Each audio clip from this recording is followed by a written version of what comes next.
This episode is brought to you by BigMooseCoffeeCompany.co.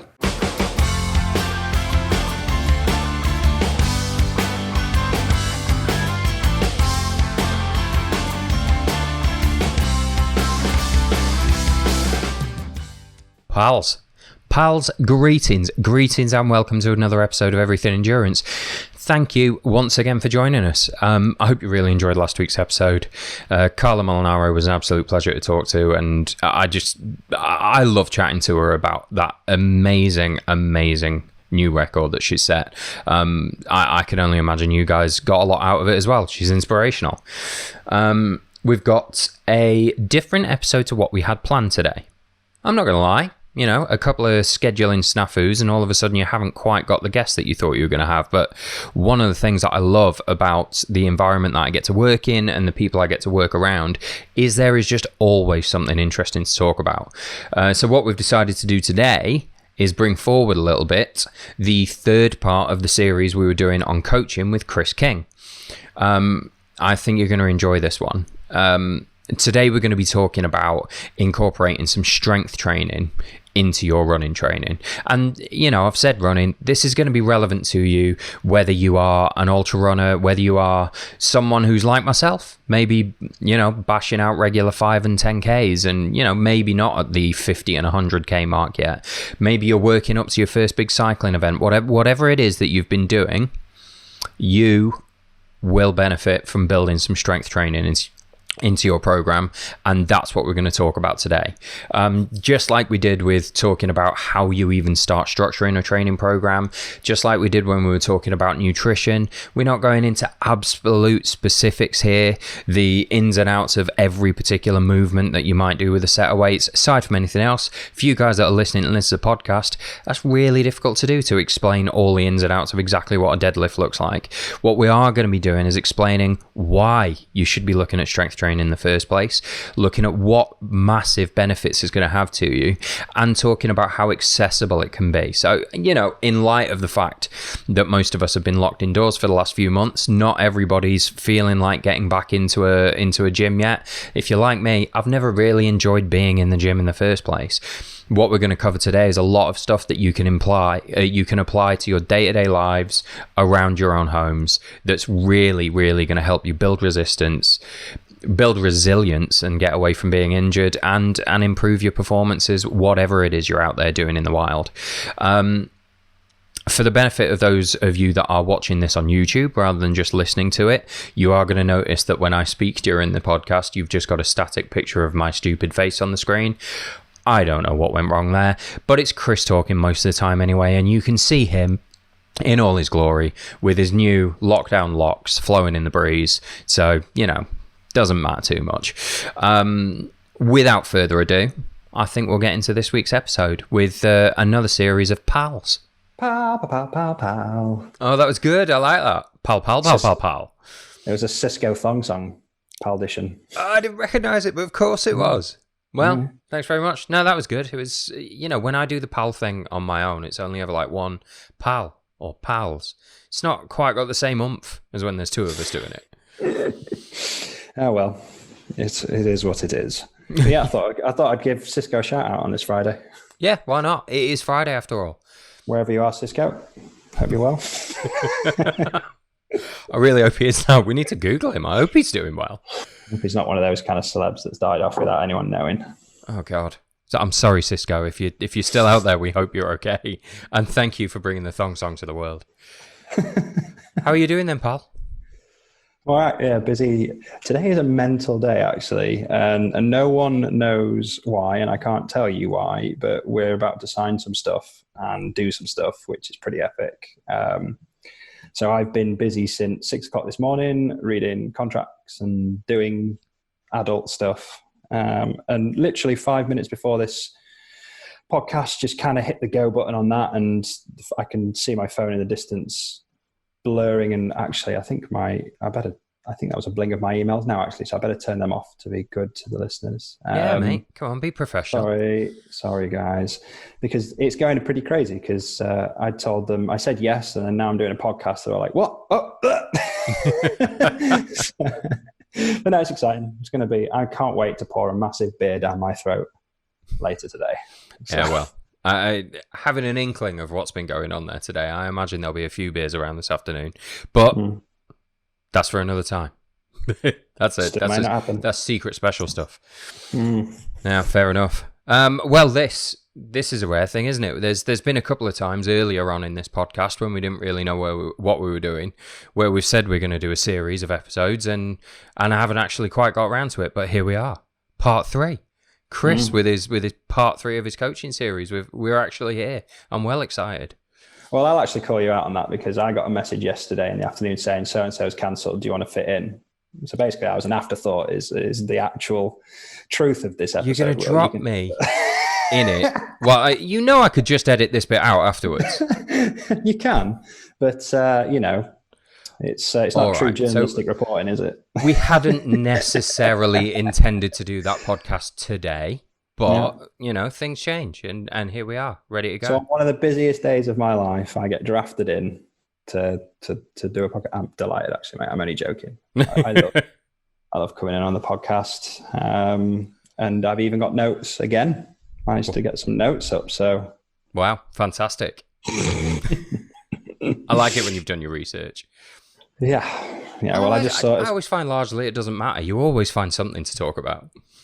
Yeah, but the thing is, when I get a little nervous sometimes with coaching, because obviously I've not been coaching for a while. Probably worth mentioning that I've started coaching again. Dun, dun, dun, dun. Can you put some intense music in the edit here? I think you just did it there. It's coaching.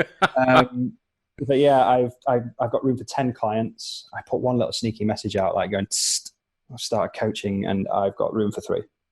Oh wow! Now, so we had an uptake of 7 off of one little post, which is quite nice.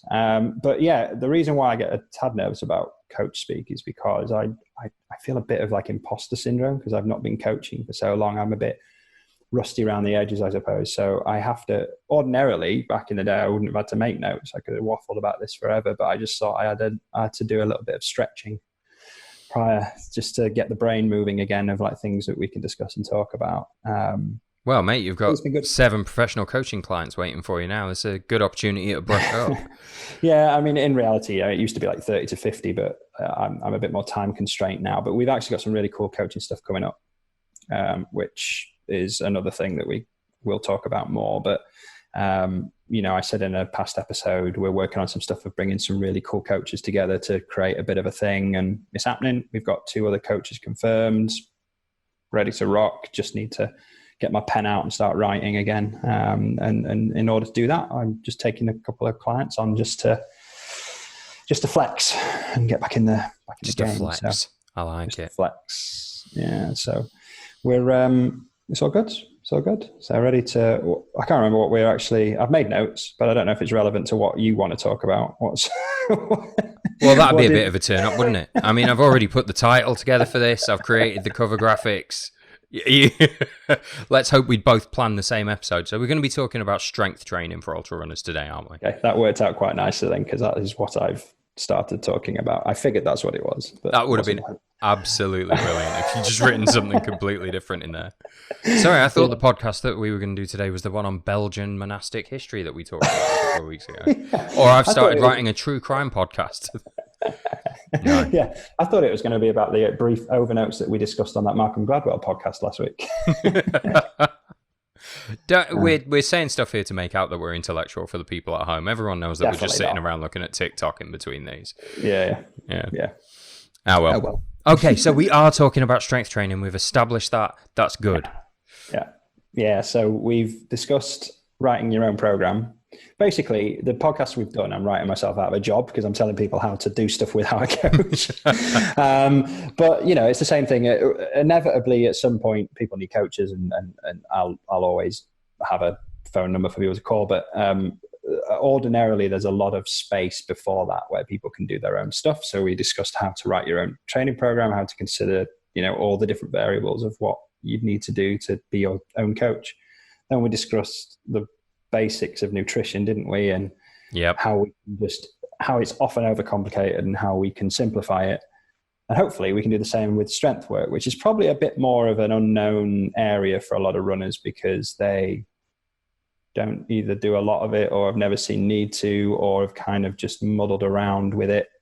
Well, it almost seems counterintuitive, doesn't it, from a runner's point of view? You think, I don't. Why do I need to be carrying biceps around while I'm running? You know, why do I need a hench chest if I'm going to be running around? But that's not quite what we're talking about. Bodybuilding, is it? Well, no. Outside of vanity, there's no reason for that. You know, but you know, it depends. It's different horses, of course, isn't it? People like to train differently, and some people love doing weights. Some people hate it. You know, to some people, and this is, you know, the argument. I think it was a conversation I had with Brian Keane actually back in the day, who did our ice ultra, and he was like, "Oh, I hate running. I just do it for the mental resilience. I hate running. I get bored." I was like, "Well, I hate just lumping weights around, but I do it because I know the benefit of it." You know, at the end of the day, if you're a weightlifter is simplifying running by saying all you're doing is running, it's boring. All they're doing is shifting a bit of weight up and down in sets and rep structures that replicate, you know, some relevance. But I think when people think of strength training, they think of that, don't they? They think of like jacked up guys and girls eating broccoli and rice and chicken and, you know, grunting at themselves in a mirror, where in reality, strength work for runners is not anywhere near that. There's an element of it actually, which I think will surprise a few people, of that, you know, you can train in that particular way without having a negative effect on your performance, but it's not that really. You don't have to get jacked up to get benefit from strength training. No, and I remember the first time you sort of raised it with me that we were going to start looking at strength training, my immediate thought was that mirrored area in the gym that's got enormous people looking at their own biceps in the mirrors and thinking, I don't want to go in there. That's not for me.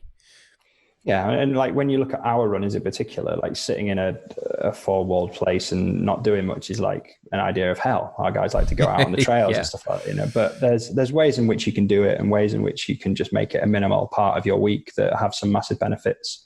But I think we've all got to start, like the nutrition stuff and the nutrition episode, we've got to have that starting foundation of understanding of why we're doing this. And that is the gray area, because, you know, a lot of people automatically go, well, strength training is going to get me bigger, therefore I don't need it. The second classification of people are going, right, I'm going to do strength work, which means for a runner, I need endurance in my legs, so I'll do loads of reps, which is also counterproductive, because you get that kind of strength training or that kind of training from running in itself. So that's like mistake number 2 that people kind of go through. I suppose the third person is the person that kind of just muddles along and just, you know, might have a chin bar in their garage or might have bought some weights and just kind of intermittently lumps a kettlebell around and says, that'll do, you know. I've done some strength training, or, you know, but there's so much there's so much to it that it shouldn't ever be as simple as that, you know, and it should never be as simple. And there's people like physiologists that work for years on developing training programs that just get that extra percentage and that extra ounce of a performance. You know, it'd be unfair to them to say that some idiot can come along and write a strength program that has positive effects on a runner, when there's guys that literally have that as their full-time job. So I think, and the reality is those physiologists aren't marketing themselves as well as the guys on Instagram that tell you that they're doing 100 lunges a day or whatever. So that's where like the nutrition world, there's that gap between actual information that's useful and the consumer. So hopefully in today's episode, we can narrow that gap a bit. Bridge a little gap. And to be honest, like the nutrition stuff, I had a few people contact me out, like nutritionists and stuff contact me after the nutrition episode. And I was like, well done for simplifying it. You know, a lot of people will try and flex and try and, you know, I know everything and overcomplicate it. And I'm going to do that in parts here. And there'll probably be some bloody jocked up Jones that says, no, you need to do this. Perfectly willing to have an argument and a debate with them about it as well. I got the feedback going, I like the way you're really forward in your approach, which basically I think means you're a bit of a dick, but you don't you don't really care, which I kind of concede to. Well, so I think you've got to have a little bit of that attitude when you're talking about personal trainers and stuff online. It's a minefield.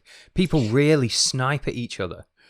Yeah, and I suppose my lack of objectiveness, I suppose, is probably what's refreshing, because I don't sit on any fences of any cliques or groups or anything like that. So what you get from me is an objective, I think this is the truth, as much as possible. So with strength work, that's very particular, because especially if you don't like doing it, you don't want to be wasting your time doing, you know, 2-3 hours a week of strength training if you're not 100% sure that it's the right thing for you. So yeah, fair enough. So yeah, I mean, when we talk about the foundations of what we should believe in, I think what we have to do is bust some myths first of all, really. So number one, like we said, I don't want to strength train because it's going to make me put on muscle. Kris, you've already said weight's important. What if I put on muscle and it slows me down? The reality is, if you're running a lot in the week, 3, 4, 6, 10 hours a week, to put on muscle at the same time is ridiculously hard, because to put on lean muscle, you have to be in a calorie surplus, which, so it's hard. It's hard to put on muscle and lose body fat at the same time, because they're counterproductive ways of eating and training. Yeah. So most of your time training while running, if you're running a lot, you're going to be in a deficit of some description, in which case you're not going to get jacked up. It's literally impossible. Your body composition will change, and your body weight will be more useful, and what you do weigh will be more useful to your cause. But you're not going to get, and even if you're one of those people that like picks up a weight or says, I pick up a weight and I put on 3 pounds, it's not the case. That'll only happen if you don't run and do loads of weights and eat like you are doing loads of running, if that makes sense. So that will be the only time that you'll get jacked up. If you're running more and you're doing weights, like think about when we first met, actually, I was 76 kilo when I was training for Killy, but I was in a position still where I could like bench more than like 100 kilo. I could squat, like I was strong at that. And I wasn't big, was I? No. No way near big. I was still scrawny, but I was strong for that. And there's, I call it Farmer Jack strength, because I've got a mate called Jack who's a farmer. That's where the name comes from. But he's insanely strong, but he's wiry. And he's a classic example of that. He's just humping things around all day in the farm. Humping thing around? Probably the wrong word. Wrong word on a farm, definitely. Yeah, he's not humping things around. That's a different type of strength. He's lumping things around all day, and he's strong, but he's wiry. There's no way you'd say he's jacked. So you're not going to get massive muscles and end up being one of these kind of bodybuilder type things, because those bodybuilder type people are either training 5 to 6 times a week and eating accordingly to match that, or they're on drugs. Let's be honest. Like most of your men's health, men's fitness, jacked up guys that you see are on some kind of performance enhancer. Might get me in a bit of trouble, but true. Absolutely. I'm not touching that one. Yeah, I'm not even going to mention names, because that'll get me properly in trouble. Definitely, and they're all bigger than us. Yeah, they'll crush me. But calories need to be high in order to do that. And yes, we do eat as runners, but assuming that we're going to create some sort of deficit or level it out, you're not going to do that. And it doesn't happen overnight. It happens over a long period of time. So if you do start to climb up weight, but your body fat's dropping, then you can go, actually, I'll just not hit the weights as hard. But I'm telling you, it won't happen. No matter who you are, what your body type, if you're running enough, you're not going to get jacked up while you're running. But the main thing is that another myth is that, I'm going to get all muscly and it's going to change the way I run. I'm going to get injured. There's a lot more evidence to suggest that we're not going to get injured if we're strong. I'll do a whole bit on that in a minute. Yeah. But if we are strong and our muscles are rigid and they're prepped for force or unnecessary force that might go through them, you're going to be injury free a hell of a lot more of the time. And then we also have, obviously, the other one is, the pros don't do a lot of strength training, so why should I? Eliud Kipchoge's not in the gym every day, or all of these elite marathon runners aren't squatting, and that reality is actually they are. You just don't see it in their training program. But Kipchoge will do weights. Mo Farah famously squats and deads a lot. The pros do it, and so should we. If you want to be better. Yeah, and also we keep saying runners here. I mean, we're talking the people who are listening to this podcast, and the kind of people we are aren't just road runners like the people you're talking about there. We're probably carrying a load of adventure kit. We're probably yomping up and down things and out in complicated terrain. So you do need that kind of resilience all around your body. Yeah, and I think as well as that, you've got the pros will be lifting and doing that. But yeah, it might not be their main focus of their work. Of course it shouldn't be. But then we've also got to say, how different are we to the pros? So Eliud Kipchoge, I can guarantee that if you go to a 10 and watch the Kenyans train, they'll run about, do their training session. And then when they're just like in the middle of their training session, or they've finished, or they're just kind of having meals together, because obviously a 10 and all that kind of stuff, they're so close. The power of the pack is what makes them. They're sat in a perfect squat position. They're not sat on a chair. They're just squatting in a completely open hip squat, sat there, kind of just eating, drinking, and they're moving around. They can like do sumo lunge and all these kind of things. As personal trainers, you'd spend hours and days and weeks trying to get your athlete to move into those positions. These guys organically do it because they're not sat down for as long as us. So as a different perspective, we've got to have that perspective as like, and Shane Benzie talks about a lot, you know, our posture is completely different to what, you know, someone will be if they come from a completely different world. So a lot of these high-level Kenyan and Ethiopian athletes aren't sat down at desks all day like we are. So we have to consider that we need to do some stuff differently to compensate for us being sat down all day, driving or at the desk and stuff. So we have to move better. And if we're sticking weight through that, then great. So they're the myth-busty kind of elements to the what. And if we agree with that, then we'll agree with the foundations that we can set. I'm happy to agree with that. Okay. If you don't agree with that, I don't know what to suggest to you. Maybe I'll have a debate with you if you want. Yeah, get in touch directly. Yeah, I can do it paper or podcast, up to you. So if we are looking at the foundations of some strength work, I've already touched on that we don't need it to be high rep, but we can look at it in two different ways. So we can look at it to be injury-free, to prevent injury, a strategy to make sure that we can run when we want to run and we're not, you know, injured all the time.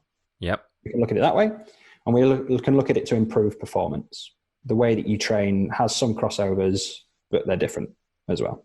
So injury prevention, the most common injuries that you'll see with runners are often either impact or muscular. So impact will be things like shin splints. Often, you know, your feet are striking on the floor. You're not used to the shoes, the footwear, the terrain, the type of running that you're doing. Impact onto your tib anterior here, swells up, creates loads of pressure. Ouchie. Or it could be muscular. A weakness in your glute med, which is the side muscle in your butt, is weak, and it causes your hips to oscillate like this and move. Sorry if you're listening and you're not getting the hand motions, but imagine like side to side, your hips can dip up and down. As a result, that puts pressure onto your ITB or your IT band on the side. Very common injury again. Start to get knee pain, slow up, and it's just down to you having a weak glute med. You know, you strengthen that up, happy days, everything's leveled out. So, you know, that if we're looking at an injury prevention strategy with strength training, we need to start incorporating some stuff that most runners are weak on. And we can talk about particular exercises in a bit. But we need to be injury-free, we need to make sure that we've got an equal balance across all of our muscles. So that's the biggest precursor to injury, not particularly weakness or strength, but one side being stronger than the other, or one side being weaker than the other. Yep. So we've got that, and then a certain level of rigidity. So we always, as runners, don't we? We say we need to get more flexible, which is often the case. But that tightening, you know, I played a game at Christmas where I don't know, you would have seen it played. Maybe you start off with like a cornflakes box, and you've got to put your hands behind your back, and you've got to pick it up with your mouth. Have you seen that game? Mate, I still have a recurring injury in my hip from doing that about 4 years ago. So this is a great. I won the game, right? Lost the war. Yeah. So it's like a party game. Cornflake box on the floor, and then you rip a bit off the cornflakes box, don't you? And the cornflakes box gets lower and lower and lower and lower, and it's like a reverse limbo almost, isn't it? Of who can get the lowest without face planting or ripping a hamstring. Yeah. So I give that as an analogy because if we did that at an ultra running seminar, I can guarantee there's not going to be many things ripped off of the cardboard box because no. Everyone's hamstrings have no flexibility in them. You know, that some runners are really fortunate and lucky that they can touch their toes, but the main bulk of runners can't touch their toes. And there's actually some advantages to that because the muscles tighten for a reason. One, running is a very quad dominant sport, so hamstrings tend to tighten up. But also that rigidity is quite useful It's short loaded. It's like a spring loaded muscle that when you're running and you're impacting, you're pushing off all the time. There's actual benefit to it. So when we talk about flexibility, we don't just want to be flexible. We want to have an element of mobility where we've got an element of strengthening there as well, which is hard to explain without a visual representation. But the way that we could go about it is, imagine you had an elastic band and you was pulling it as wide as you can go. It'll snap, won't it? Imagine like a thin one. But if you had a thick elastic band, it could still stretch out, but it takes a bit more force to go there. It can bear a lot more weight and a lot more load. And that's probably the best way to describe maybe a hamstring, is you don't want it to be really thin and stretchy like that, because when you overstride on a hill, you're leaving yourself wide open to a hamstring tear. You want to be able to have the strength and ability to get that thick elastic band out as far as you can. That's probably the best way to describe it. So we want a certain amount of rigidity in our muscles when we train. And we also want to put them through a certain amount of resistance. So if we are creating loads of impact, if we are creating loads of weird movements on technical trails, the muscles would benefit from some regular resistance training to make sure they're tough. Basically a bit of tough love on the muscles. If you went to a gym now and went and did 200 squats at a weight that you could just about do, you wouldn't be able to walk for days, right? So it's the same thing. If you can put that odd bit of pressure and that odd bit of strain through your muscles in a controlled environment, it just helps us when, as runners and adventure runners, you're starting to experience these terrains that might require different types of movement that you've never done before. And I'd be very surprised if there's runners in here that haven't even done that transitioning from road to trail or trail to road. I was just thinking the same thing, yeah. Trail runners that run a marathon, God, that can hurt when you do that and you're, busting a gut to get a PB. And similarly, or road runners when they go to trail, a whole different suddenly using a bunch of little muscles that they haven't had to rely on previously. Different side steps and different angles and hills and everything to kind of climb up, and you haven't got that regular cadence and that regular beat that you're used to striding. So your stride length changes, your impact of your feet change, and all of a sudden you're using different muscles that just have no preparedness. So if you are in the gym doing lots of different things to strengthen those little muscles and big muscles, then you are better prepared for that as well. So they're the foundations to become injury-free. There's particular ways that we can train for that. And there's movements. I'm limited on a podcast of what I can do. This could be more of a seminar. So there's going to be some descriptions coming up in this that I'll try and have to be as descriptive as possible. For those on YouTube, I'm not going to demonstrate the exercises, but there's at least hand motions to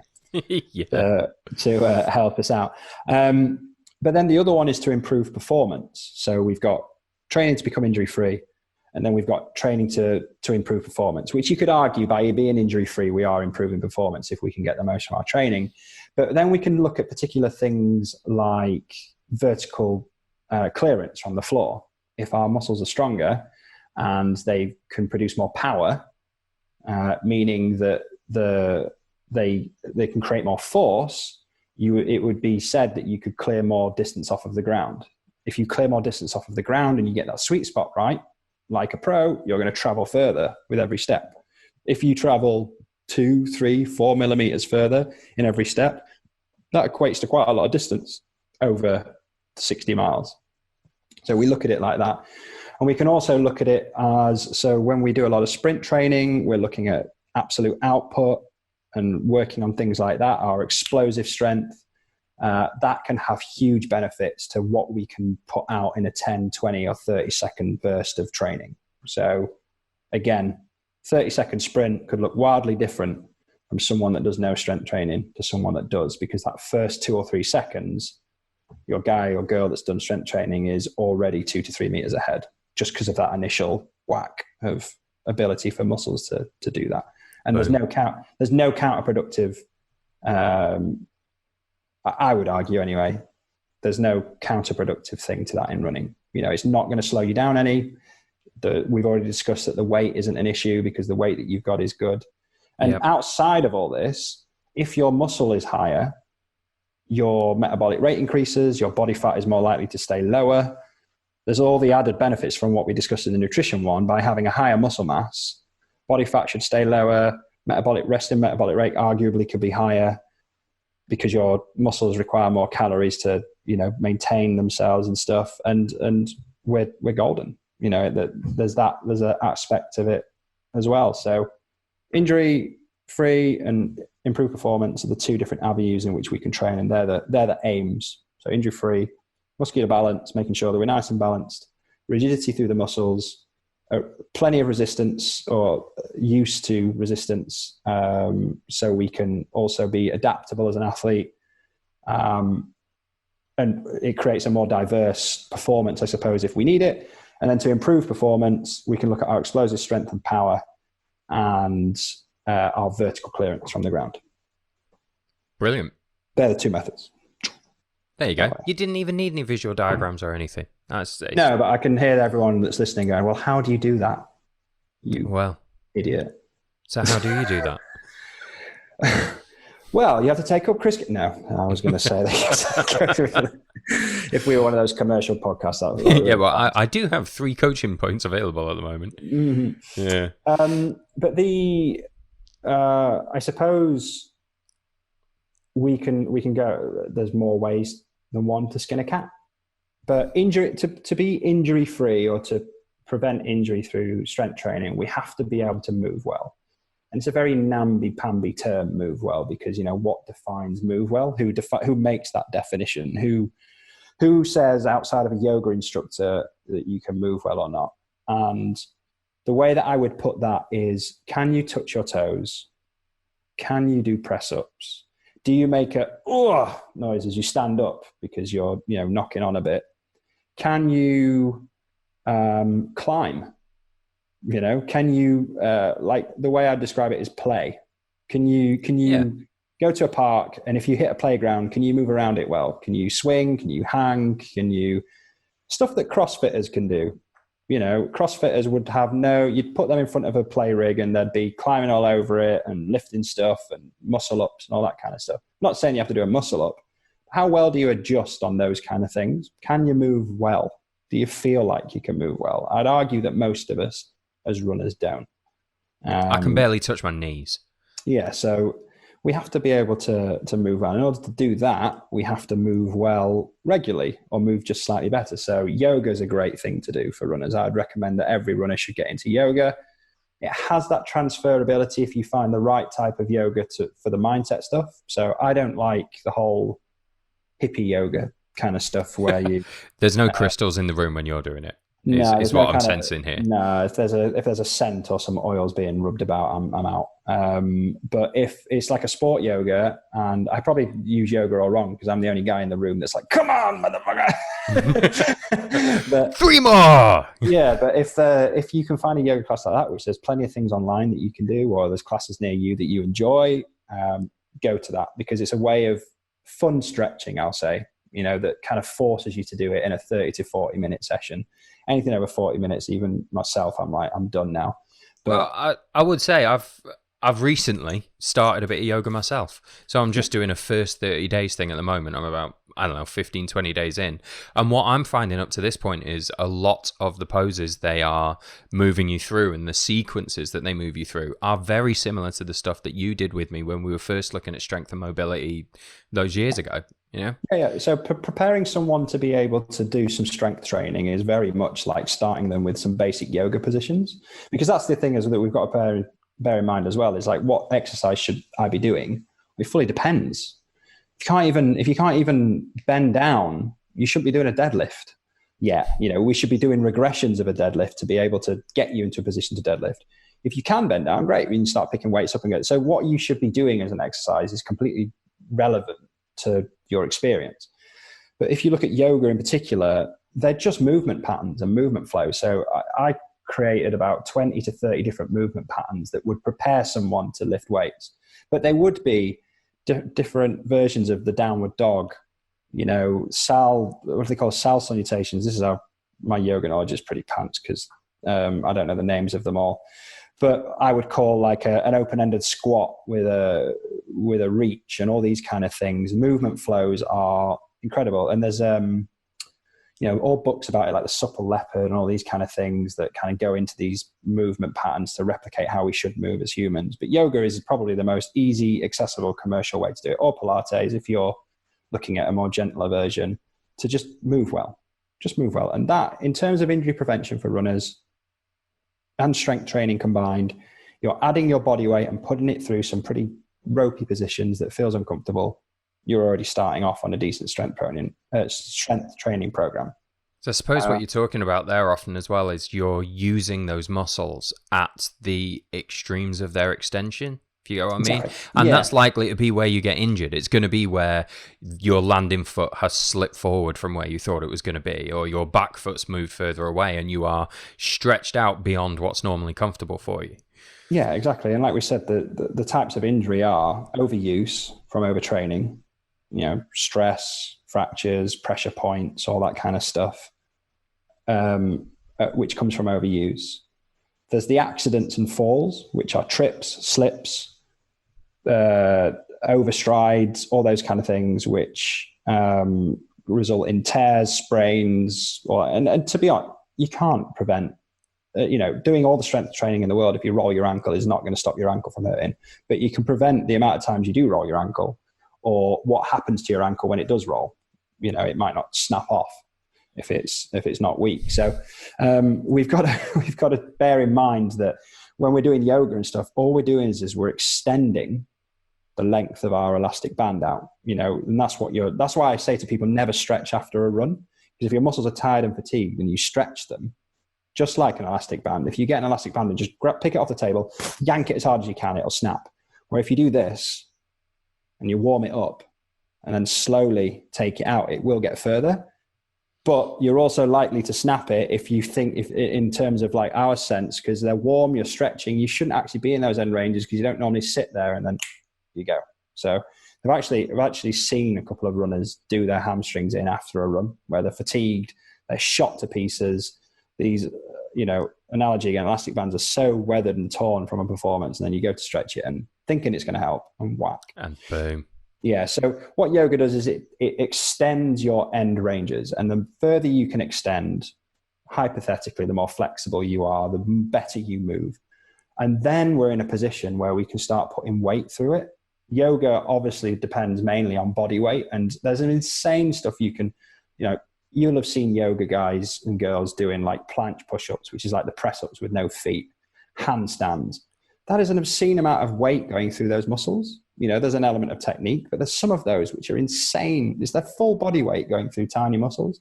So that is strength training when you start adding things into stuff like that.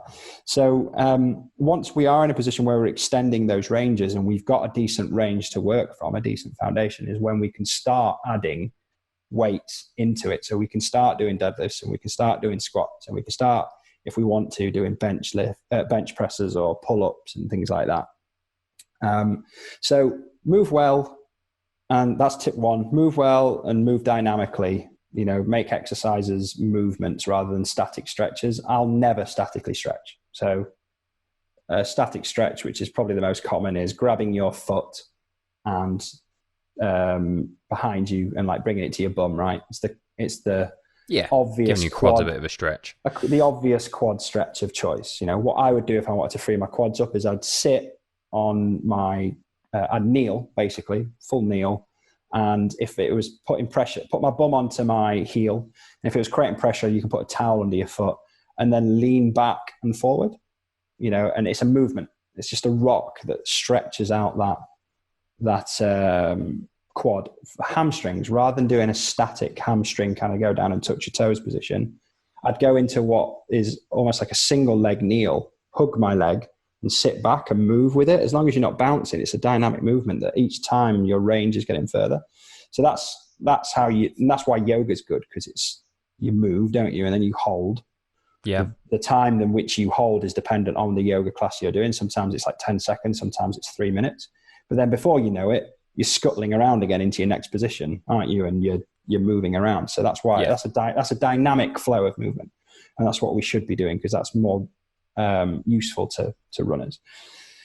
Build your base and use your body weight before you apply weights. So if you can't touch your toes. You shouldn't be doing 70 kilo deadlifts, really. You shouldn't really. You should be able to move into a position where you're comfortable at grabbing the bar at least and lifting up. For runners, I would always recommend using a trap bar. If you're at a gym that you've got a trap bar, which is one of those bars which you can stand in. I don't know if you've seen them, but it changes your position from a forward grip on the bar to having a side grip like that. And you're stood inside the bar basically. But it means you've got to bend down less, really. It's an easier position for a lot of runners. So I'd always use a trap bar for deadlifts. But once we get into the position where we can dynamically move well, we can start putting weight through it. And when we do put weight through it, start light, but keep the reps low. Don't do high reps. We don't need to blast our muscles out. We can use our strength session almost as a recovery session if it's not too strenuous at the beginning, and just use light weights, but 5 to 6 reps, focus on the movement, build your base until you can stick loads of weight through it. When you've got the form right, slowly take your weight up and aim. Every runner should be aiming to lift heavy as an end goal. They should be able to squat their own body weight. They should be able to deadlift their own body weight. They should be able to do at least 10 to 20 pull-ups. They should be able to comfortably do push-ups. If you push-ups and pull-ups in our world, carrying backpacks are more important than any. But I don't know if you've ever done an ultra marathon without a backpack. Your arms still hurt from swing, don't they? And your little back muscles hurt from just arm swings like that. You can sometimes see it in ultra runners. They're shaking their arms out because they're starting to get weak. Yeah. They're constantly, little muscles just back the whole time. So having that strength there, like doing pull-ups and push-ups and odd bits like that, are beneficial. But keep your reps low.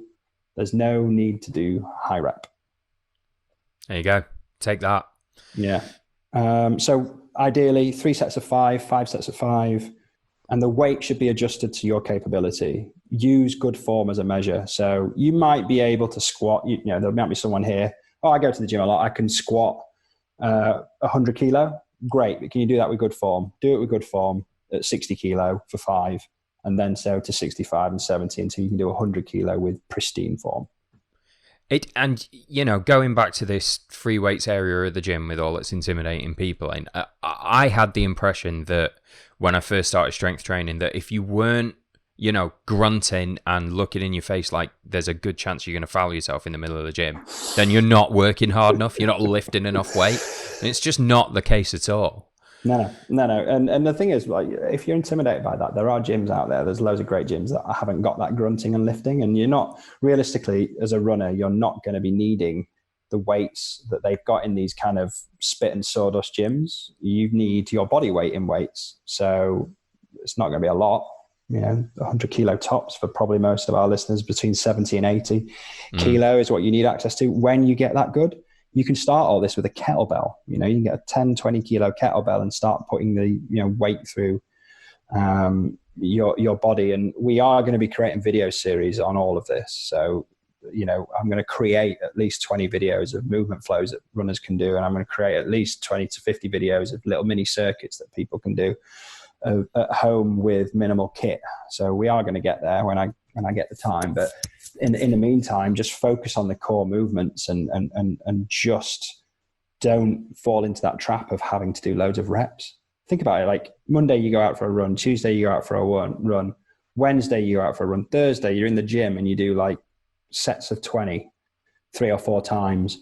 You're just not giving your quads any rest. And they're already doing what you're doing in the run and what you're replicating in the strength work, like in the gym. We're there to improve performance. So we want to be able to move a lot of weight quickly is the ultimate aim to improve performance. So we don't just want to lump 60, let's say a 60 kilo squat. We don't want to just do a 60 kilo squat 20 times. We want to move a 60 kilo squat 5 times incredibly fast and easy. That's the aim, not the amount of reps that we do on anything. Cool. Understood. When mileage increases, you can expect strength to drop. That seems counterintuitive. Yeah, but what I'm saying, training programs go like this, right? So you have base mileage, where you're doing maybe 20, 30 miles a week, your strength's quite high because you're in the gym twice a week. But then all of a sudden you're training for an event, 60 miles a week come into your training plan, 70 miles a week come into your training plan, 80 miles come in, and you're creating a calorie deficit.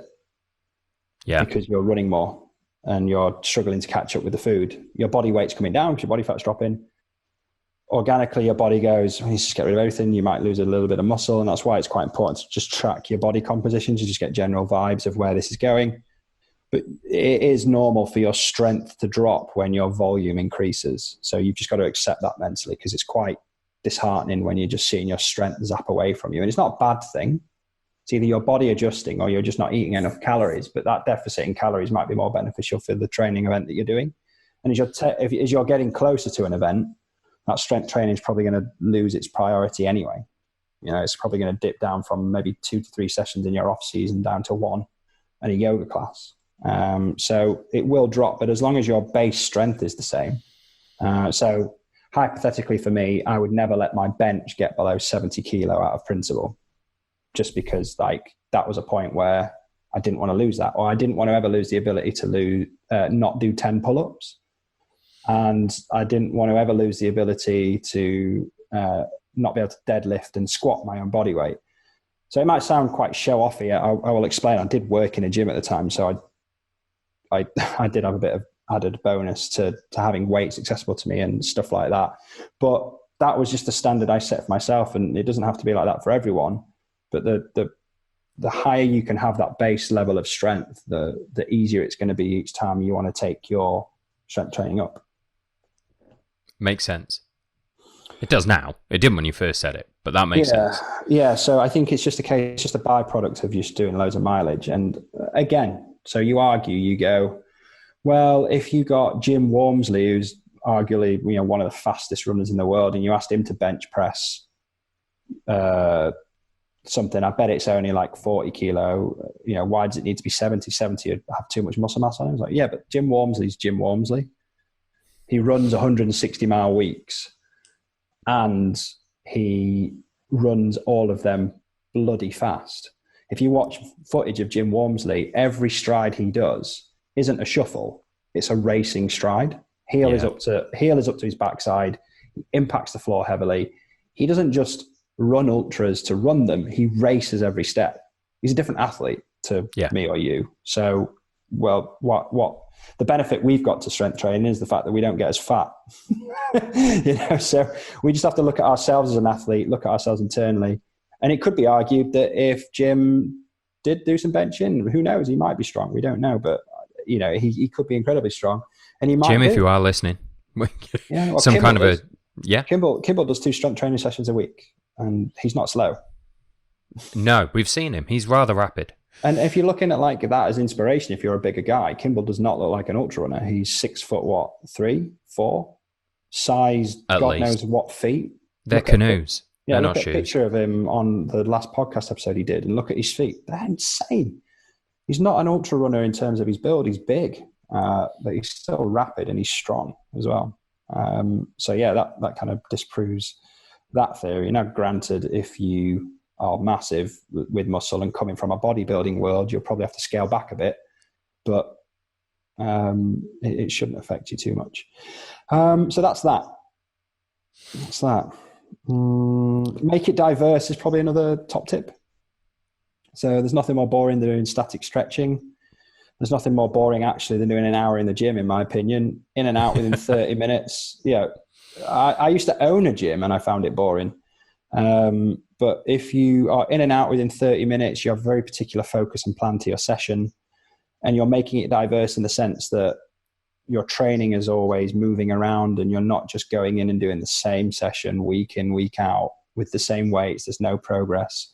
Make it fun and spread it out. So there's nothing stopping me after this podcast doing a bit of like literally 5 minutes of stretching and moving before I go sit down at my desk for what will inevitably be another afternoon of work. There's nothing. Tom Evans, I listened to an episode of Tom Evans' podcast where he foam rolls his feet while brushing his teeth, and he leaves I heard that. Yeah. He leaves the foam roller under the sink, but it's a way of just getting your strength working and your injury prevention stuff in It's an efficient way of doing it. Because imagine if you had to do 1 hour of static stretching 3 times a week, you'd never do it. No one would. So you've just got to mix it up and put it in and not look at it as a block thing and go, right, every time I make dinner, I'm going to just stretch out my hamstrings while things are cooking. While I'm waiting for the car to turn up, I'm going to grab the banister and I'm going to drop into a squat position to just move around a bit. Might look a bit like a weirdo if it's in public, but depends on. But why not? We're all weirdos. I'm a runner. Yeah, exactly. So make it diverse. Don't go too specific is my penultimate tip. So that attitude of, oh, I'm an endurance athlete, I need to train for endurance, so therefore I'm going to do loads of reps. Don't need to do that. It's not what we're about. And also you don't have to go doing hundreds of lunges thinking that's going to help you up hills. It's not. It's probably going to just tire you out and make your hill running sessions a bit more, less effective. And play around with the rep speed is my final tip on that.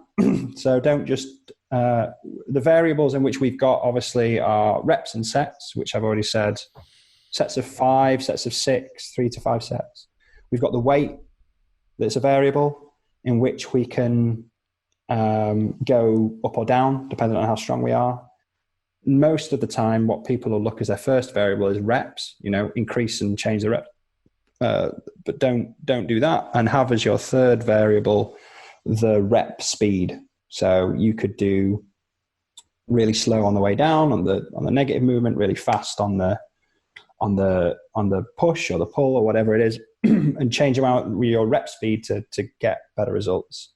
Especially when you're doing things like squats and lunges, you can go.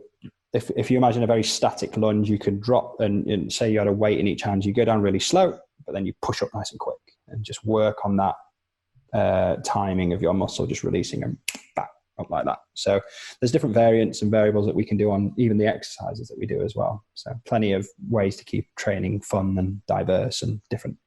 And not get bored while you're getting hench. Yeah, run hench. Run hench. I like run that. Hench. We'll have that. There's a hashtag. Run hench. Judy run hench. That would be mine. Okay, I might have to try and Photoshop something together for that. Okay, so what if today I wanna start throwing in some sort of catch-all exercises? Is there something are there a set of exercises that you would say are going to be a benefit to anyone who's listening to this? Yeah, there's kind of ones that I have in every program which are like a fan's favorite. One is deadlifts. I'm not going to explain the correct form of deadlift on a podcast because I'll send people driving to sleep. It's actually a very complicated movement, and I used to geek out a lot about it, but you can watch deadlift tutorials on YouTube. The common mistake is people end up doing a squat rather than a deadlift, so they don't engage their hamstrings. Think more of a bow than a squat, and that's what a deadlift is. And the reason for that is it engages your posterior chain, so your hamstrings and your back are getting a lot of work, when ordinarily through running, it's your anterior chain, so your quads are getting a lot of it and stuff like that. So I think deadlifts, or a variation if you haven't got a bar or weights at home, is a Nordic, spelled Nordic. They are disgusting. I'll warn people, like they feel gross and it feels like your hamstring's going to rip. And the reason for that is it's an eccentric loading of the muscle. There's no other exercise really that eccentrically loads the hamstring like that. And you're on your knees and someone either grabs your foot or you put them under something to hold it stable and you slowly lean forward. So think about like Billie Jean, what is it? The Michael Jackson video. Yeah. So, but what happens is it's perfect for runners, that exercise, because you're eccentrically loading the hamstring. It's stretching the hamstring's ability and putting your half or a section of your body weight through it. So it's a perfect exercise for runners. So Nordics, a good one if you don't want a deadlift or a similar, but again, posterior chain movement. And the reason for deadlift as well, it's a big compound movement, so you can get a lot of weight through it. So you'll train all your little muscles in the process of lumping a big weight up when you get good at it. One, I don't even know the actual name for it. I call them clams. Where's this going? Because you move your legs, your knees almost look like a clam mouth. So you lay on your side. Imagine you're laying on your side with both of your knees together and your knees tucked in. Fair enough. And your knee is moving out laterally towards the sky. Feet and knees together, and you just lift your knee up. So you're spreading your legs that way. That's a really good one for your glute med, and you can put resistance through that. So you can add weight to it. You can get someone to apply pressure. You can add bands and all sorts of things to put resistance on there. But that specifically targets that glute med I was talking about that prevents ITB issues. Yep. Or lateral lunges or stuff like that. So it's a thing I actually picked up from Kimball when we were running with him. When we'd be like 30, 40 miles into a run, he'd just start doing side shuffles. And I was like, that's bloody genius, actually, because what you're doing is you're engaging your muscles laterally rather than in this weird way. You're just opening up. It freshens up your legs. So if you're in an ultra race and you're tired, little Kimball tip for you there is to start putting just a little, like how you see a footballer warm up and you do like the side steps. Yeah. Just put a couple of them into the run and just do 20 a side or whatever. It just freshens those muscles up and just kicks it onto some slightly different muscles. But lateral lunges, so moving to the side rather than front and back, really helps engage those glute med. So you can do that with a simple weight on your chest and just stepping out to the side, different variants of side squats. And we do we used to do a round the clock drill. So imagine everyone knows what a lunge is really. Imagine you're doing a lunge, but you do 12 o'clock with your right foot, 1 o'clock, 2 o'clock, 3 o'clock, 4. So you get different angles on your lunges. So that's a good one to do. I would say that everyone should skip. Didn't expect that, did you? No, I'm not going to lie. I did not expect that. Everyone should skip. It's a very simplistic plyometric exercise you can do. Think about a boxer skipping foot to foot to foot to foot. It's moving the calves up and down. You're on one foot then the other. It's basically a mini version of running. It's transferring weight from one side to the other. However, you can do different variants of skipping. You can double foot, you can tuck jump, you can laterally move from side to side. But it's really good to do because it just works on those intrinsic muscles of the feet, which are really important. And you can go crazy with intrinsic muscles of your feet. You can do things like toe crunches and curls. So when you drop a towel on the floor in the future, rather than picking it up with your hands, try and pick it up with your toes. Get an idea of what your intrinsic foot strength is like. That was one you had me doing, sitting on the sofa in the evenings. If I was just watching TV, have a towel on the floor and be picking it up. And just having that control through your feet. So even your feet have got a lot of muscles in them which you use heavily anyway, but just strengthening your feet up. So having the control to be able to put your big toe down and lift your other toes up, and then put toe down one after another and lift them up one after another. I even went as mental as with one client to get a towel on a slidey floor and put a kettlebell on one side of the towel, and then they had to with their foot crunch their foot on the towel and move the kettlebell towards them. So it was like a towel crunch, like an ab crunch for their feet. But it's really, really good for your intrinsic muscles of your feet. So skipping and little variations of that are really good for a warm up, really good to do before you start a run, because you just are warming up your calves and your ankle complex really well. Then squats are another obvious one. So squats and lunges, working on a good form, deep squat. We don't have to go ass to grass or anything like that. It's just what you're comfortable with. Ideally, it's before your back starts rounding and flexing, but you won't be able to tell that without a coach. So go to where feels comfortable. If we can get at least a 45-degree angle, then we know that we're working well into the glutes and what we want from the squat. So we can work on a deep, low squat, and there'll be videos that I'll release on how you can do that soon. I think if you're in our world of multi-stages carrying a backpack, that marine style strength of pull-ups and push-ups is useful. So doing a couple of pull-ups don't have to be the main part of your training, but the ability to do some pull-ups and push-ups, and if you can't do a pull-up, the lateral pull-down machine that you get in a gym will work just to work the big and little muscles that you need to carry a pack. And that's it.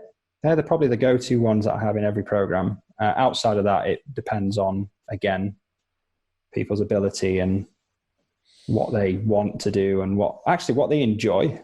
There's certain elements that you have to do exercise that you don't enjoy, and you probably don't enjoy them because they don't feel nice because you're tight or whatever. But actually, some people really, once they have structure and guidance on this, love strength training, and they love developing their squats, and they love developing it's quite addictive actually when you start feeling your strength go up. So well, I think it's like when you first start running. Every time you go out for a run, Strava tells you you've set a new personal best somewhere. You've done another best time in a segment. You achieve a lot when you first get into something, and it's very gratifying. I found the same with the strength training. Once you start making progress, you want to go back and do more of it. Also, what I liked a lot about the tips you had there as well is, I'm one of those people that doesn't particularly like going into the gym, that often finds it a bit of an intimidating environment. Fine, there are other wusses like me out there.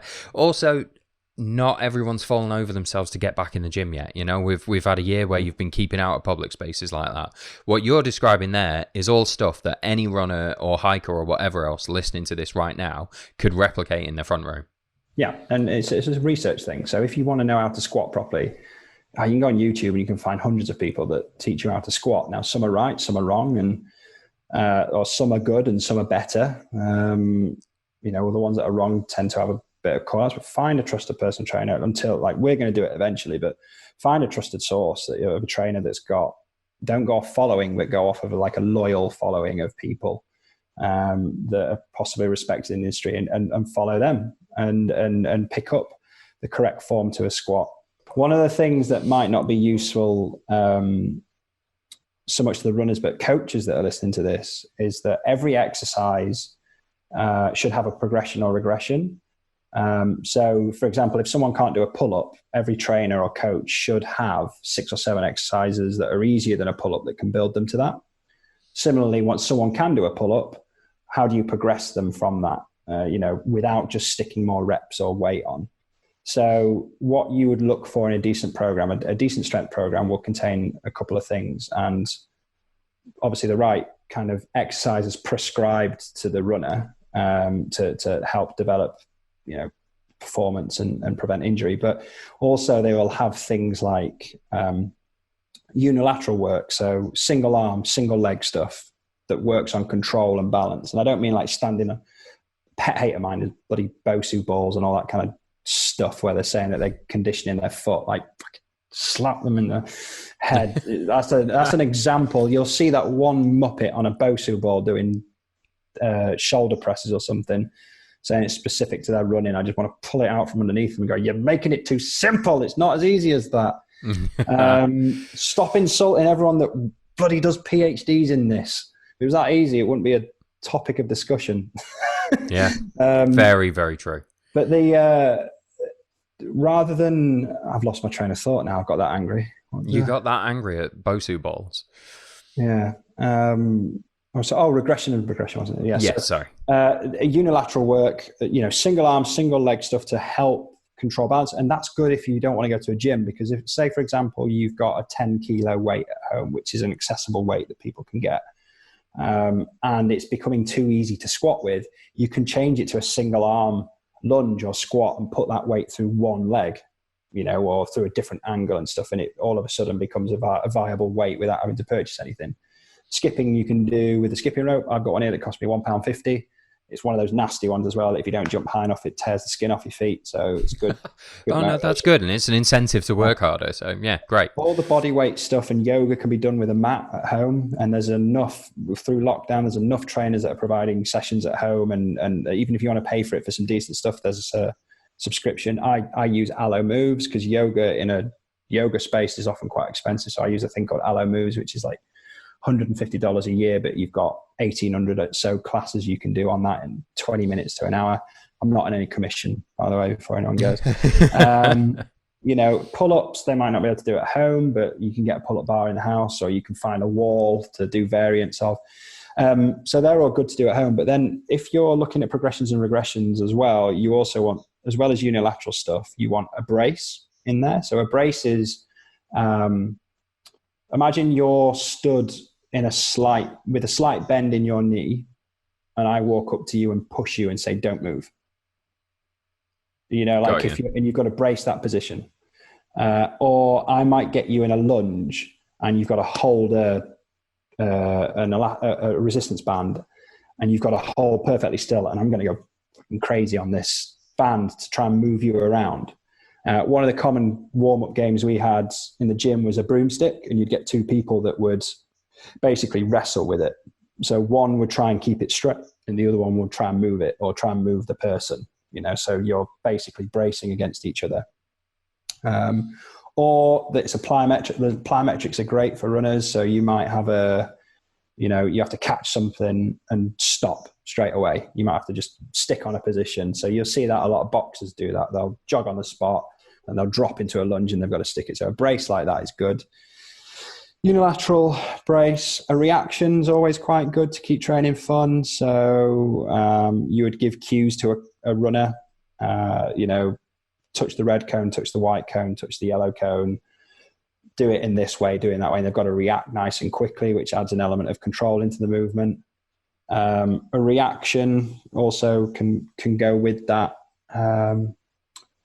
Brace. Twists as well. So twists and turns and rotations work quite nicely. So that works really well in yoga for dynamic movement because you do a lot of twists and turns rather than just plank, side plank, side plank, press up, which, we've all seen a class like that, where if you was doing plank and you was reaching underneath you, let's say I call a straight arm plank, like a top end push-up position, and you're reaching underneath you, then reaching right up to the ceiling, and maybe you had a weight, 2-3 kilo weight, and you was doing that. It's a rotation and a dynamic movement, and you're working your core a lot more efficiently than if you was just doing a static plank. See why that would be more useful as well. So that's that. I think that's the exercises as well. I think I'm out. Well, dude, you've gone on for over an hour there, pretty much non-stop. That was amazing. I did that again. To say yeah. Well, I think you did the same caveats last time as well. Of I haven't done this for a while. I'm not sure, and then just blaff as soon as you open the valve. There's all these facts. Coaching diarrhea. Oh God! No, not something you want to work into a strength training session. No. But yeah, I mean, look, there's lots of topic points within what I've said. And there's some people who go, yeah, but if this does this, and then of course that's the case. Strength training isn't as simple as do these 6 exercises and you'll be a running beast. There's a lot of it depends in strength training too, and I suppose that's where a coach will isolate out your particular needs and things. But if you're against doing a strength program because you think it's going to make you put on muscle and have a negative effects on your performance, don't think that you're wrong. If you do it in the right way, there is extreme benefits. Not only are you going to prevent injury, if you're one of those injury-prone runners, this is a way to get out of your injury proneness. And as an added benefit, when you start tweaking the strength work in a particular way, manipulating it, you improve performance. So, perfect. And that's my little 15-second clip we'll use to advertise this podcast as well. That's just absolutely nailed that. There we go. There you go. So I guess the answer to the question that you told me I should ask you in this was, is strength work actually good for runners? Is resoundingly yes. Yeah. Strength work is good for runners. Being strong is good for everyone. There you go. Now, I can't think of something where being strong doesn't help, or being stronger. I can't think of anything really.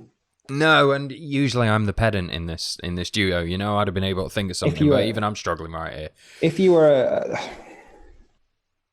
being pedantic, if you were a cyclist, where power to weight ratio is important in running, especially if you're a hill runner. Power to weight ratio is that important. So think about 2 different cyclists. You've got your endurance cyclists like Chris Froome and Wiggins. Think about how they look in your head now. Yeah. Now picture them against those guys in the aerodrome who do that German that they call Quadzilla. Think about what he looks like. You know what I mean? I think his name is Robert something.